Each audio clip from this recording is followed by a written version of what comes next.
long before I was a horror writer, I definitely had the sense that the supernatural existed, that it was real.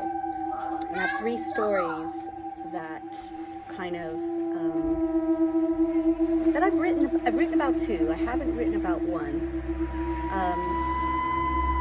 but that will change.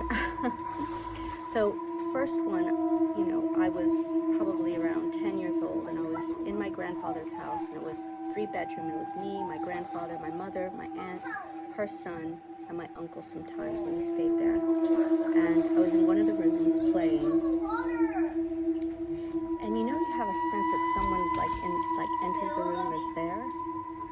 So I remember turning around and seeing a man in the door, and I don't know who this is.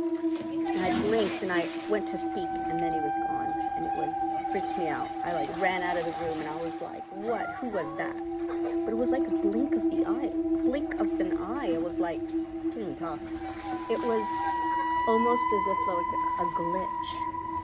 Like something just kind of glitched into this dimension and then glitched back out. It's so vivid in my mind because I was truly like, what the hell? I incorporated that into the Queen of Cicadas. The second story, which I haven't, I can't remember if I've written about it, but I've definitely, so I was living in Utah, and I was a teenager, and there was a basement, underground basement, I should say. And I was the only one sleeping downstairs. So I had my own room, and there was this guest bedroom next to it, and the bathroom, which I used. And I've never been anywhere in my life where I've actually felt that it was so oppressive. Like, I didn't want to shower in there. I felt like I was being watched. And there was nobody there. Even when nobody was in the house, I felt I was being watched. I just felt scared.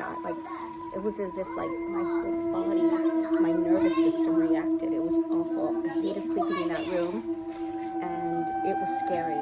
I did not like being down there, and that bathroom and that bedroom, that corner. My bedroom not as bad, but there was this guest bedroom and the bathroom, that corner of the room that just gave me the chills.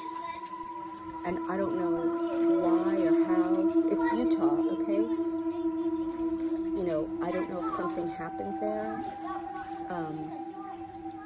way back in history and people passed, and they're like fucking Poltergeist, the film situation, you know, just the energy of people dying, and it wasn't recorded. And then the third one happened actually in the Stanley Hotel, one StokerCon, and I was in a room, and the stuff was getting refurbed, and the door was like really old and awful. It didn't even fit in the frame, so there was like a space between the door frame and the door. So the hallway was lit.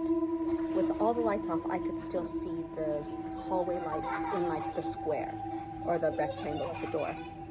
And I remember I was super jet lagged, coming from the UK. This was the Denver one. And I was looking at I remember just not being able to sleep and looking at the door because I was on my side. I didn't hear any footsteps, but at the bottom of the door, there was a shadow, and it kept going back and forth, and then it stopped in front of my room, and it stayed there. It was like someone was there, but there were no footsteps. And I know that no one was there because when someone walked down the hallway, you could definitely hear that. You could hear it. And it was just a shadow. I was freaked out. Every night staying there, I was like, get me out of here. I want to go to Denver. So, all right, I better go. Story time's over. My kids are fighting. It's summer holidays. Whew. But yeah, those are the supernatural experiences I had. But I'm Chicana. We believe in that. All right. So, like, do you have stories? Tell me, like, what were your experiences?